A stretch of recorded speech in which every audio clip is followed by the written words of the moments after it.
Governadores da Amazônia querem reunião de urgência com Jair Bolsonaro para discutir o combate aos incêndios. 6 estados já pediram ajuda militar e a Força Nacional também será enviada. O presidente contradiz mais uma vez os cientistas do INPE ao falar sobre a extensão da crise. A média das queimadas está abaixo dos últimos anos, certo? E está indo para a normalidade. Exclusivo, o SBT Brasil sobrevoa as áreas mais devastadas pelos incêndios no sul do Amazonas. Olhando aqui para trás, dá para a gente ter uma dimensão dos estragos provocados pelas chamas. A repercussão internacional. União Europeia diz ser difícil ratificar acordo comercial com o Mercosul se o Brasil permitir a destruição da Amazônia. Mas nosso enviado à cúpula do G7 mostra que não há consenso entre as maiores potências europeias que seguem discutindo as queimadas. A Amazônia na pauta principal e o Brasil fora da mesa de discussões. Professor de alunos surdos é acusado de estuprar 4 adolescentes em São Paulo. Mulher é presa ao tentar levar salgadinhos recheados de maconha para marido na cadeia. Os gols do Campeonato Brasileiro. Atlético Mineiro é surpreendido pelo Bahia e sofre derrota em casa.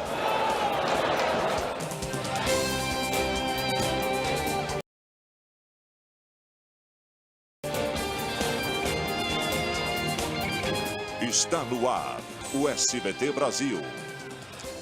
Boa noite. Boa noite. O inspetor de uma escola especial para surdos mudos de São Bernardo do Campo, no ABC Paulista, está preso acusado de estupro. As vítimas são 4 alunos com idades entre 14 e 16 anos. Os abusos aconteciam há pelo menos 2 anos no vestiário da escola. E o caso só veio à tona depois que uma das vítimas pediu ajuda a uma professora.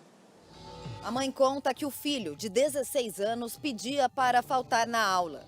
Eu achava que isso poderia ser uma coisa boba, nunca passou na minha cabeça que meu filho estava sofrendo esse tipo de coisa. O comportamento do filho desta outra mãe também mudou. No meio da madrugada ele ficava nervoso, ele saía do quarto, ele questionava, falava que ia morrer e infelizmente eu não prestei atenção nisso. Os 2 menores estavam sofrendo abusos nesta escola municipal em São Bernardo do Campo, no ABC Paulista. O colégio é um dos primeiros da região especializados na alfabetização de surdos. Os pais dos adolescentes só ficaram sabendo porque foram avisados pela diretora. Me fala que meu filho foi assediado pelo funcionário, seu filho é forçado numa escola a fazer sexo oral. Um cidadão que estava lá para educar. O inspetor está preso temporariamente. Elival Monteiro tem 53 anos de idade e há 19 trabalha em escolas do município.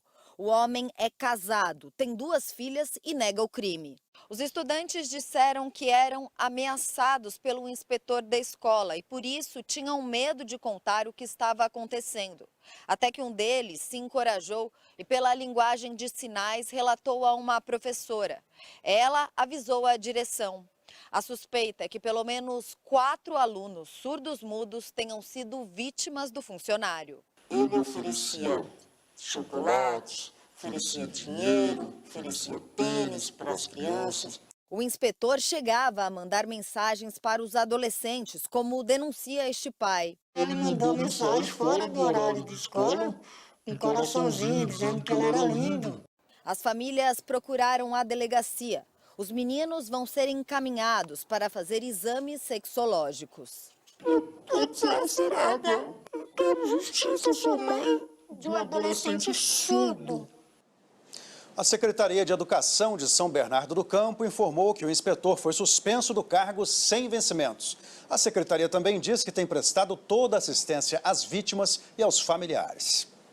Vamos agora a outras notícias pelo Brasil. 2 pistolas e mais de 1.000 cartuchos de munição para fuzil que estavam presos nas costas de 3 passageiras de um ônibus que ia para o Rio de Janeiro foram apreendidos pela Polícia Rodoviária Federal em Santa Terezinha de Itaipu, no Paraná. As mulheres foram presas. Uma jovem de 18 anos foi presa ao tentar entrar no presídio de Vila Velha, no Espírito Santo, com salgados recheados com 71 buchas de maconha. A droga seria entregue ao marido dela, que cumpre pena há 2 anos. O motociclista morreu depois de ser empurrado da moto e atropelado por uma carreta em Aragarças, Goiás. O homem que empurrou o motociclista foi detido e disse que achava que seria atropelado. Um motorista de ônibus de Guarulhos, na região metropolitana de São Paulo, foi flagrado dirigindo embriagado. 40 pessoas estavam no ônibus que ele dirigia. A prefeitura disse que o motorista será afastado. A seguir, jovem preso injustamente é libertado depois de 6 meses. Exclusivo, o SBT Brasil sobrevoa uma das áreas mais devastadas pelo fogo no sul do estado do Amazonas. É daqui a pouco.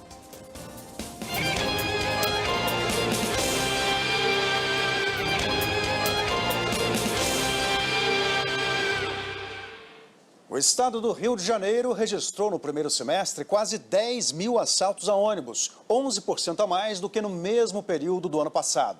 Em um caso recente, um rapaz foi morto porque o celular dele caiu no chão durante o roubo. Hoje pela manhã, parentes estiveram no Instituto Médico Legal para reconhecer o corpo de Tiago Martins Alves, de 31 anos. Um primo contou que a família está muito abalada. Ninguém esperava isso, mas a gente sabe que nossa realidade é complicada, que está muito violento.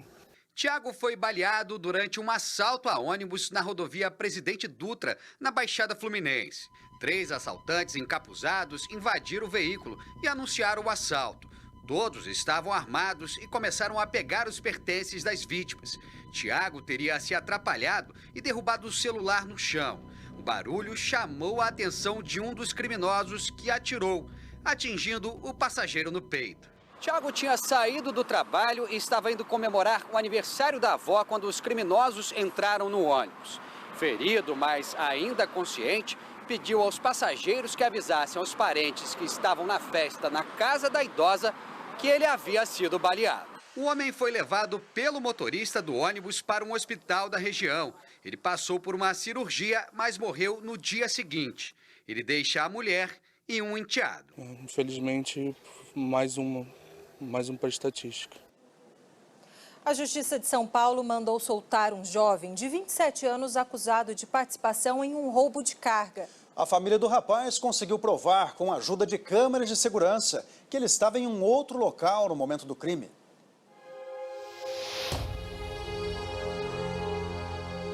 Foram quase 6 meses à espera desse momento.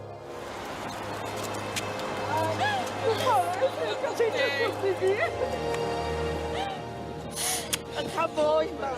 Acabou. Justiça foi feita.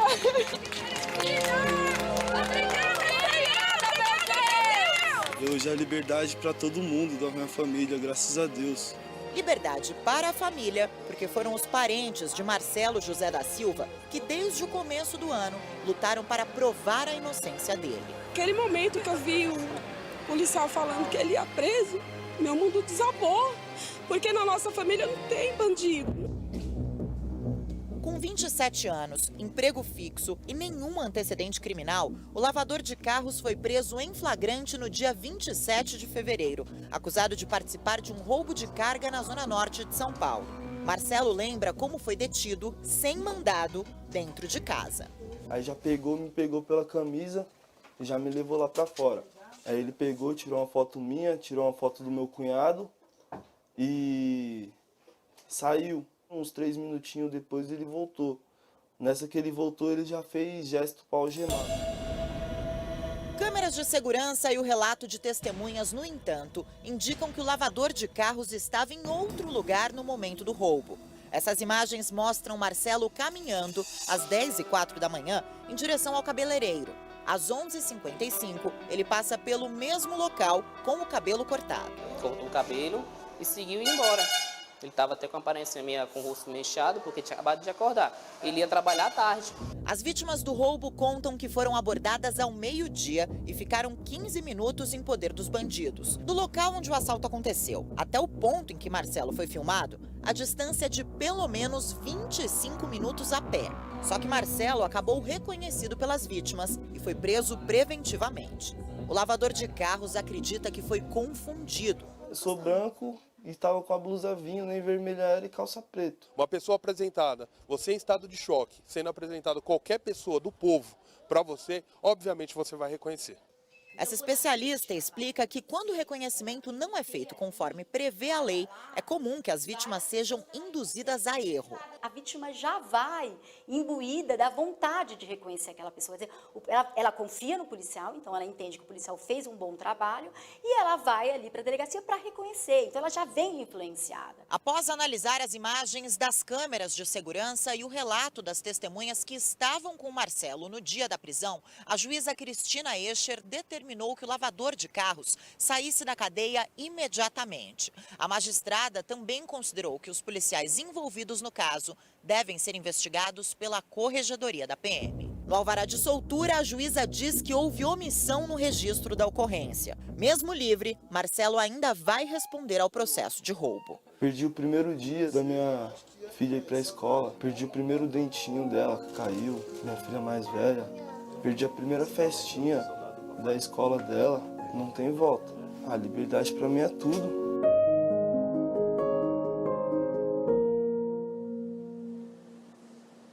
A Secretaria da Segurança Pública de São Paulo informou que não recebeu nenhuma notificação judicial sobre a conduta dos policiais envolvidos e que está à disposição para apurar eventuais denúncias contra os agentes. Os Ministérios do Meio Ambiente e da Defesa divulgaram hoje as medidas para combater os incêndios na Amazônia. 6 estados pediram ajuda federal e os governadores querem uma reunião de urgência com o presidente Jair Bolsonaro. De saída para almoçar com o vice-presidente Hamilton Mourão, Jair Bolsonaro comentou as queimadas na Amazônia e afirmou que a situação está sob controle. A média das queimadas está abaixo dos últimos anos, certo? E está indo para a normalidade.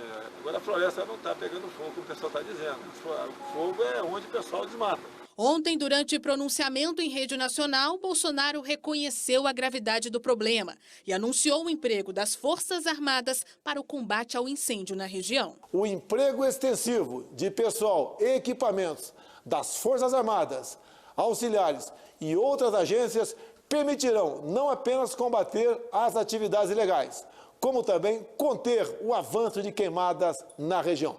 Por isso, o fim de semana em Brasília foi de reuniões entre equipes dos Ministérios da Defesa e do Meio Ambiente e de anúncio de medidas para o combate às queimadas. Durante a tarde, uma força-tarefa começou a atuar na Amazônia e 6 estados já pediram ajuda: Rondônia, Roraima, Acre, Pará, Mato Grosso e Tocantins. Bombeiros do Distrito Federal deixaram Brasília rumo a Porto Velho para dar apoio às ações. 2 aeronaves da FAB já estão em Rondônia para combater os focos de incêndio. As atividades são coordenadas da capital neste centro de operações, que vai funcionar durante 24 horas no Ministério da Defesa. IBAMA, ICMBio e Forças Armadas também participam do monitoramento. O ministro do Meio Ambiente negou que tenha havido demora para combater os focos de incêndio. Foi nesse momento seco e quente que se iniciaram as queimadas. Portanto, a resposta dada ao governo contra as queimadas foi absolutamente tempestiva. A equipe também aguarda a liberação de cerca de 28 milhões de reais para financiar as ações, recursos do próprio Ministério da Defesa, que foram bloqueados pelo governo. Está combinado, né? Eu estou numa fase que eu só acredito quando eu abrir o cofre e ver.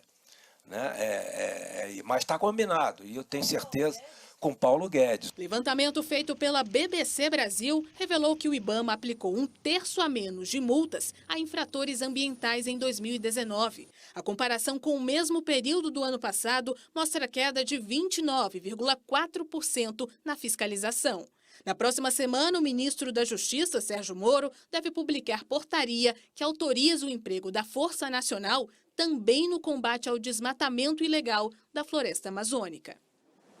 Governadores dos estados da Amazônia Legal pediram uma reunião de urgência com o presidente Jair Bolsonaro para tratar da questão das queimadas. Hoje, uma comitiva do governo do Amazonas sobrevoou uma das áreas mais afetadas pelo fogo e nossos repórteres acompanharam com exclusividade.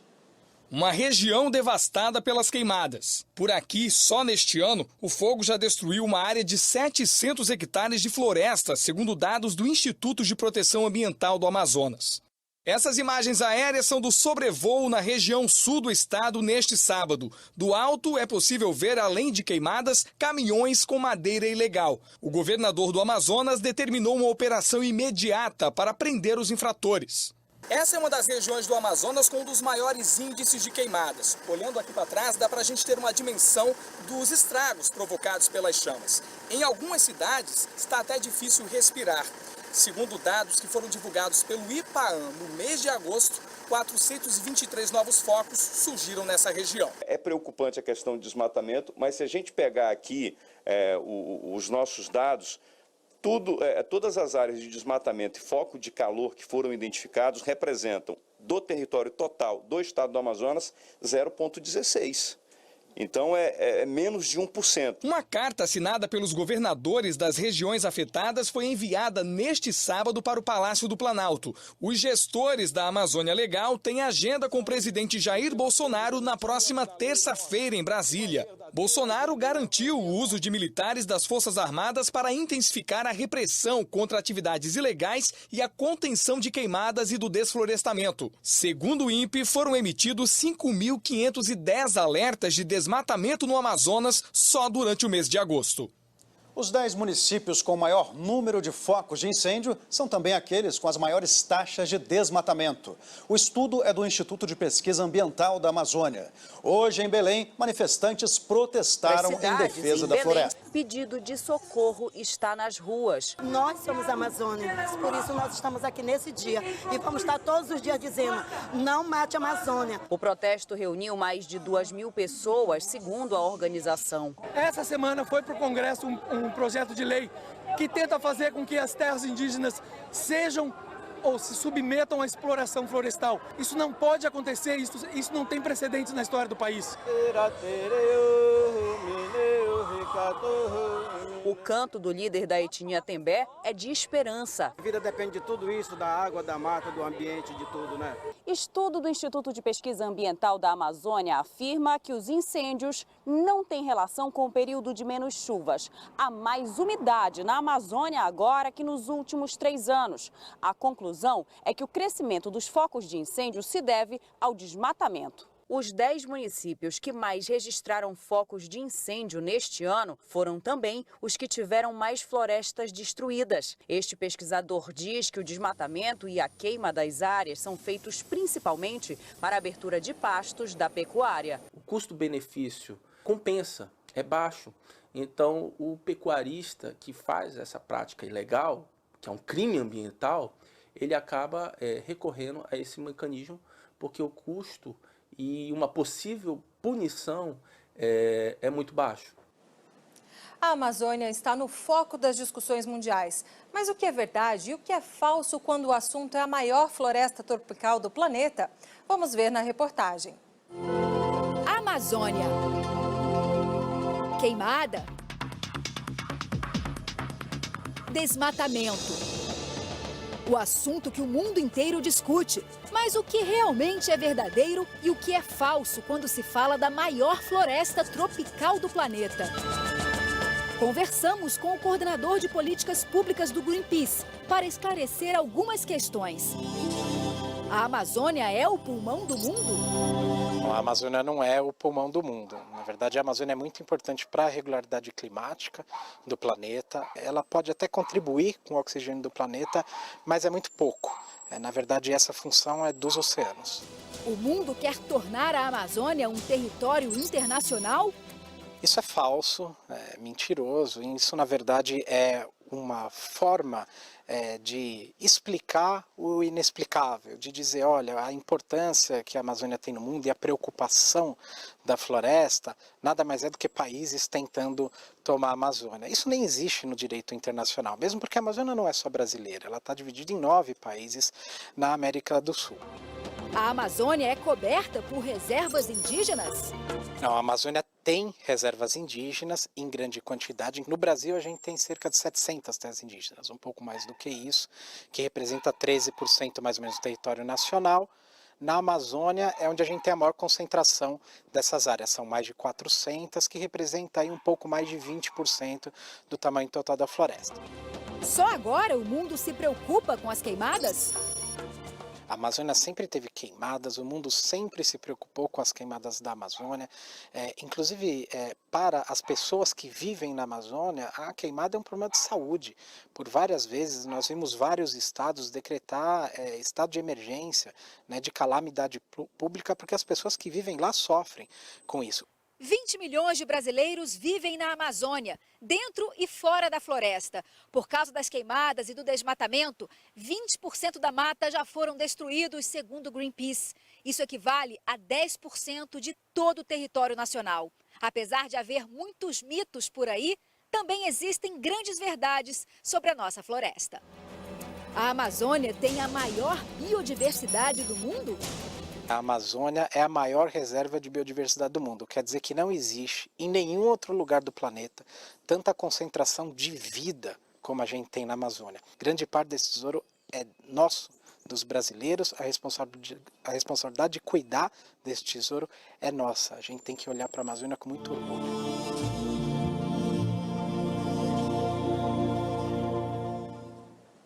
Começou hoje em Biarritz, na França, o encontro do G7, grupo que reúne as maiores potências econômicas do mundo.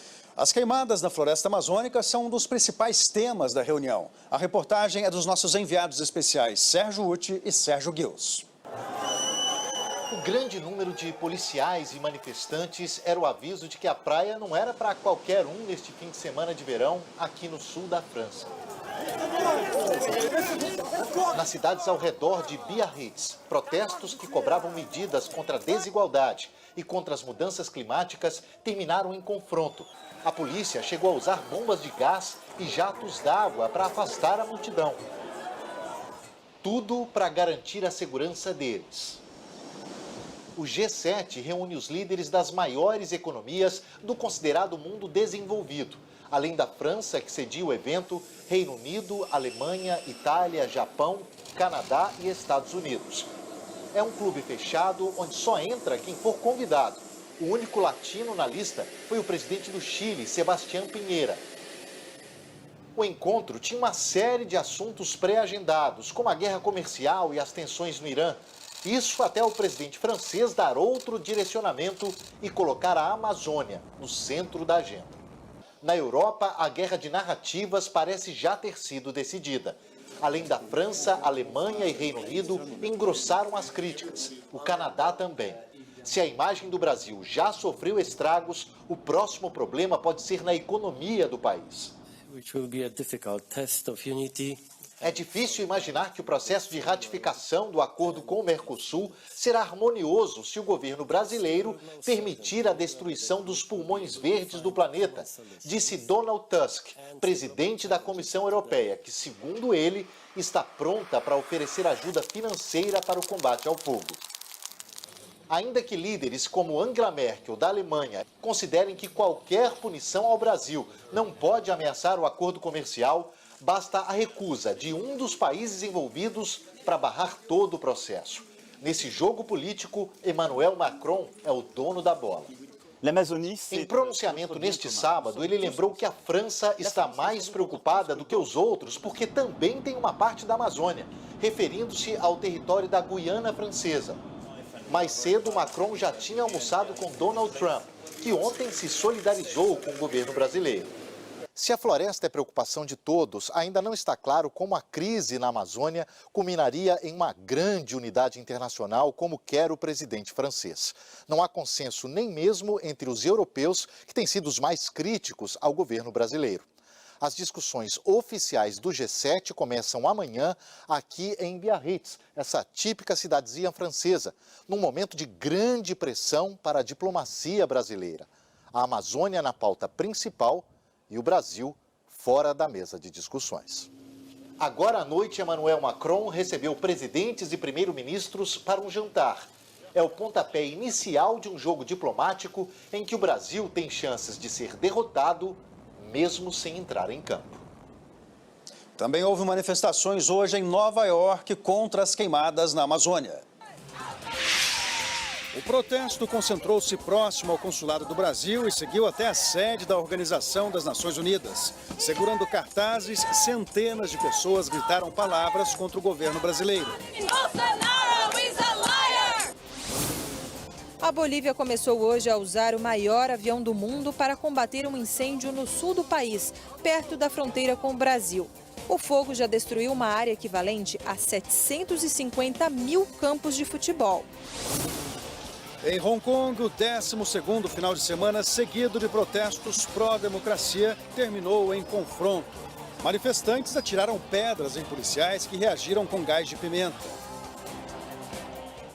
O anúncio da privatização de 9 estatais trouxe preocupação para servidores públicos federais e especialistas. Eles temem que a venda, ainda em estudo, leve a demissões e a queda no valor de mercado das empresas. Cerca de 50 mil pessoas passam pela CEAGESP todos os dias. A Companhia de Armazéns de São Paulo é a maior central de abastecimento de frutas, legumes e pescados da América Latina. É uma empresa federal vinculada ao Ministério da Agricultura e está na lista de privatização. Você tem que pensar no impacto desde ali do carregador, do autônomo, que é o menorzinho, mas que sem eles isso aqui não acontece, a mobilidade da mercadoria não vai acontecer, até o maior empresário do Ceasa. Além da CEAGESP, outras 8 estatais também estão nessa lista. Correios, Telebrás, Dataprev, Serpro, a BGF, Engea, Ceitec e a Companhia Docas do Estado de São Paulo, que é o Porto de Santos.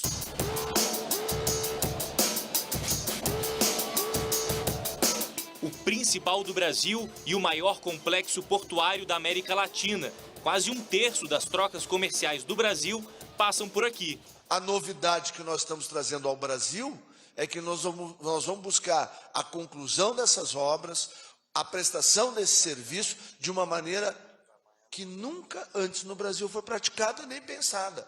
Os funcionários dos Correios já foram às ruas em Brasília contra a privatização da empresa pública. Se o Correio for privatizado, a lógica do lucro, a pessoa vai querer atender onde ela vem a ter lucro. Ela não vai querer entrar nas comunidades carentes, nas regiões mais distantes, ela vai querer atender onde tem lucro. E o papel do Correio não é fazer lucro, é a integração nacional. Preocupação com fundamento, segundo este advogado trabalhista.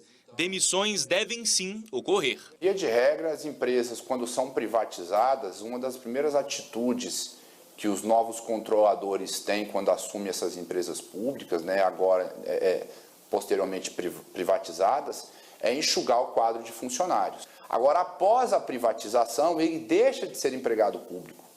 Então, já é tranquila a jurisprudência de que, após a privatização, ele pode ser demitido sem justa causa, sem problema nenhum. Este especialista em finanças públicas afirma que a venda das estatais é uma forma do governo conseguir dinheiro em momentos ruins da economia. Mas existe um risco grande nessa decisão. Podem se vender estatais porque o Estado está precisando muito desse recurso. Isso tem que ser feito a curto prazo.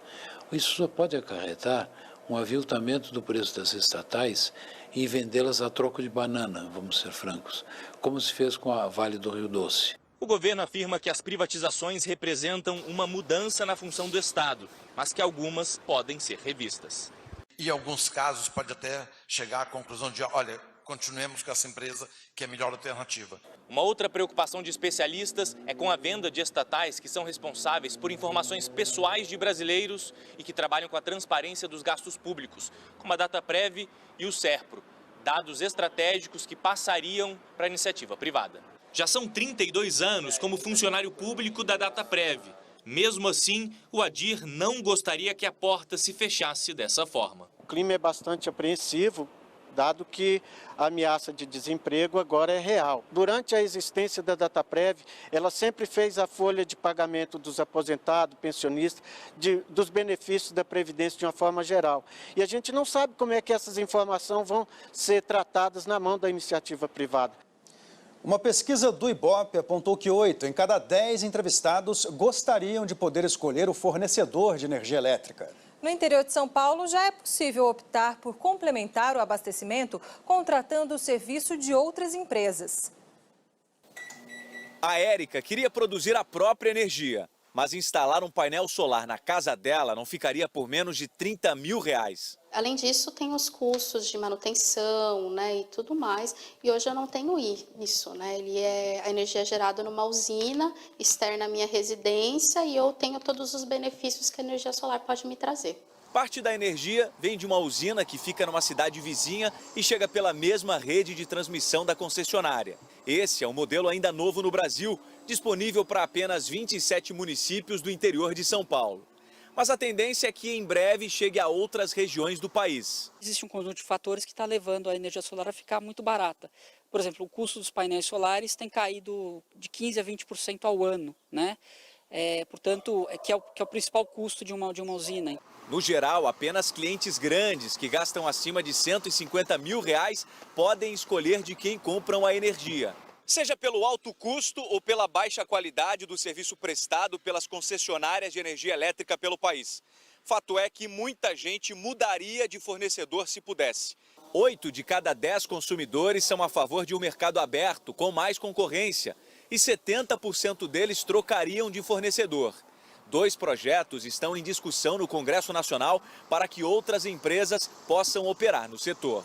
A maior resistência que tem hoje para a abertura desse mercado é o próprio setor elétrico, que sempre alega que é preciso repassar um novo custo para o consumidor antes que se abra o mercado. Depois do intervalo, cientistas apresentam um novo dirigível que vai ajudar a monitorar o desmatamento na Amazônia.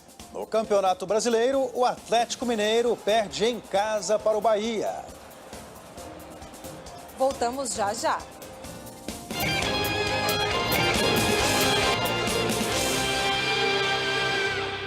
Cientistas desenvolveram um dirigível não tripulado que vai ajudar a monitorar o desmatamento e também a coletar dados ambientais na Amazônia e em outras regiões do país. O equipamento será testado em reservas ambientais no norte do Brasil. O primeiro teste com o dirigível aconteceu no Paraná e os próximos serão em 2 reservas ambientais a 500 quilômetros de distância de Manaus.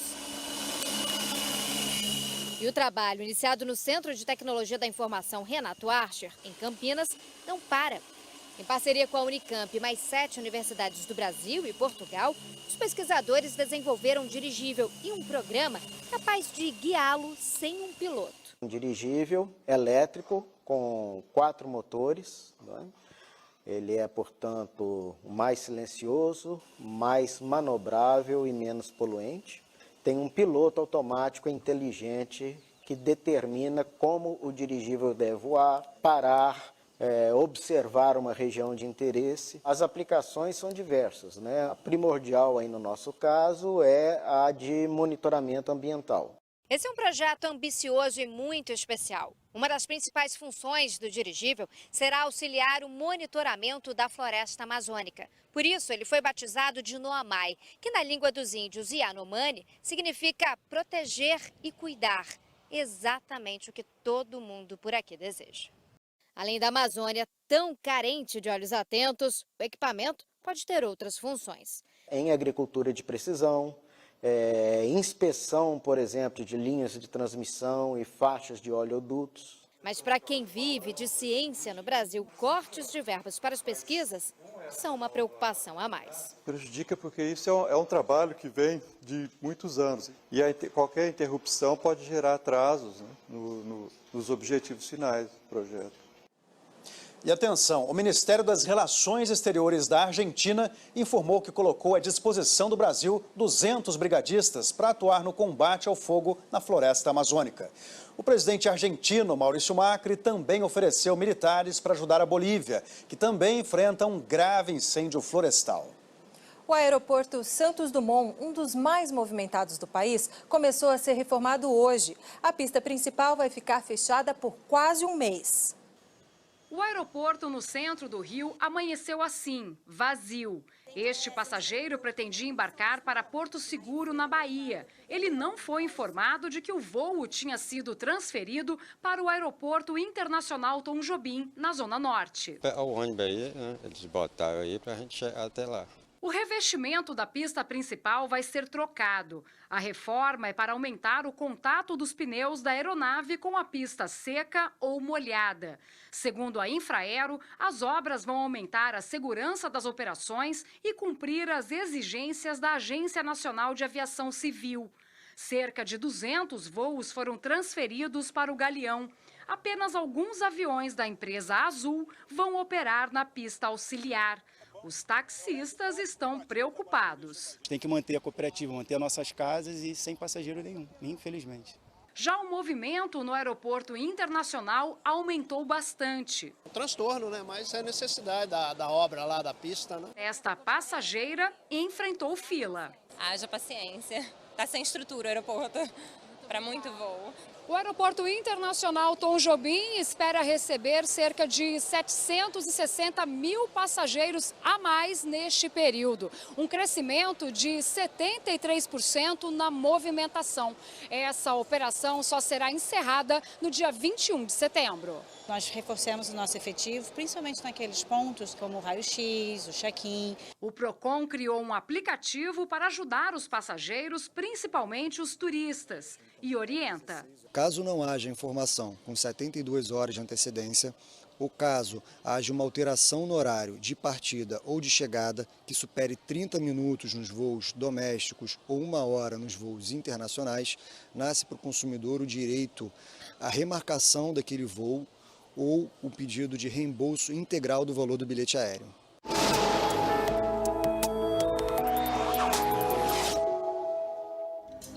Uma frente fria avança pela costa e a previsão para o domingo é de chuva no sudeste.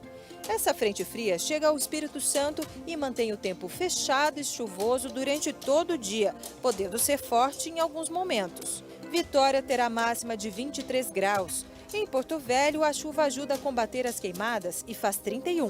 Em João Pessoa, chuva fraca e 30 graus. Em Brasília, sol e 29 graus. Em Porto Alegre, a temperatura sobe para os 23. Na capital paulista, temperaturas em elevação, com máxima de 21 no domingo e de 24 na segunda-feira. E chegou a hora de falar de futebol aqui no SBT Brasil. 2 jogos abriram a rodada do Campeonato Brasileiro. O Bahia venceu o Atlético Mineiro em Belo Horizonte por 1-0 na manhã deste sábado. Gilberto marcou o único gol da partida. Já em Porto Alegre, o time reserva do Grêmio venceu por 2-1 o Atlético Paranaense. Luan e Tassiano marcaram para o time da casa. Rony marcou um golaço para o time paranaense. O time gaúcho fica na 11ª posição do campeonato. O Atlético na 9ª posição. E agora o futebol internacional. Em busca do 9º título consecutivo, o Juventus estreou com uma vitória por 1-0 sobre o Parma no campeonato italiano. No campeonato inglês, o Liverpool venceu o Arsenal com 2 gols de Salah. Matip aproveitou o escanteio e de cabeça abriu o placar para o Liverpool. No segundo tempo, o pênalti de Davi Luiz em Salah. O egípcio cobrou e aumentou o placar. Salah também fez o terceiro após um belo passe de Fabinho. O Arsenal descontou com o Lucas Torreira. Final 3-1 e o Liverpool dispara na liderança com 9 pontos e 100% de aproveitamento. Pela segunda rodada no Campeonato Espanhol, o Real Madrid empatou em 1-1 com o Valladolid. Benzema abriu o placar, mas Guardiola empatou para o Valladolid no finalzinho do jogo. No campeonato alemão, teve a estreia de Felipe Coutinho no Bayern de Munique, que venceu o Schalke 04 por 3-0. Mas o destaque foi o polonês Lewandowski, autor de 3 gols da partida.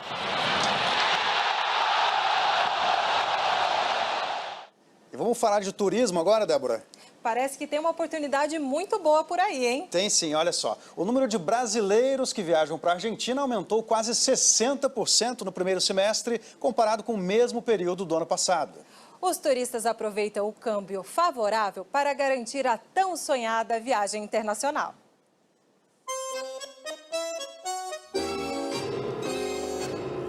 Milka acabou de chegar de viagem, com a mala cheia de lembranças, histórias e compras. Eu vi uma riqueza de informação, de lugares, de passeios. O plano da vendedora era conhecer o Chile, mas na hora de pesquisar os preços, decidiu ir para Buenos Aires, na Argentina. Gastou R$ 2.500 com passagem, hospedagem, refeições e passeios. O almoço tinha lugar que era tipo 220 pesos. Convertendo para moeda dá menos de R$ 20 o almoço. O que eu gastei na semana, eu gastava em 2, 3 dias no Chile. A economia está dando um empurrãozinho para o turismo na Argentina.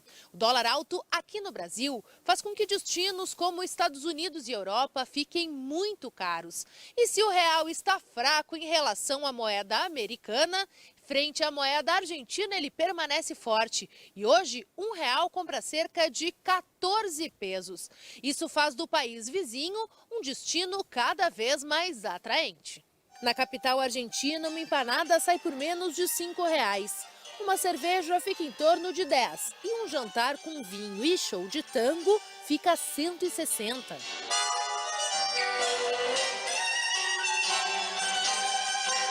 Nesta rede de agências de viagens, a procura pelo destino sul-americano aumentou 59% no primeiro semestre em relação ao mesmo período do ano passado. A dona da loja explica que hoje há mais opções de voos para a Argentina. Muitas companhias europeias vieram para trazer uma competição maior para o mercado. Realmente, a gente percebeu uma baixa na passagem aérea. Sim. Milka agora quer levar o filho. Volta? Com certeza absoluta.